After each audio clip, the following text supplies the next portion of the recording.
सोलापूर लोकसभा मतदारसंघाचे काँग्रेसचे खासदार प्रणितीताई शिंदे यांनी मंगळवारी जिल्हा परिषदेमध्ये खासदार निधी आणि जिल्हा नियोजन समितीच्या कामांचा आढावा घेतला।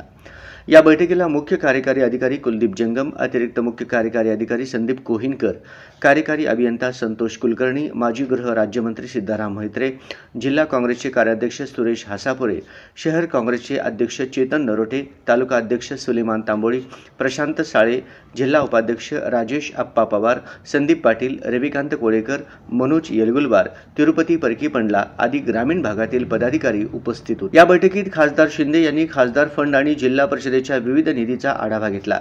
जिल्हा परिषदेतून काम वाटप होता त्याचे 60-40 असे प्रमाण ठेवण्याच्या सूचना केल्या। सोलापूर लोकसभा विधानसभा मतदारसंघातील काही भाजपचे आमदार काँग्रेसच्या कार्यकर्त्यांची कामे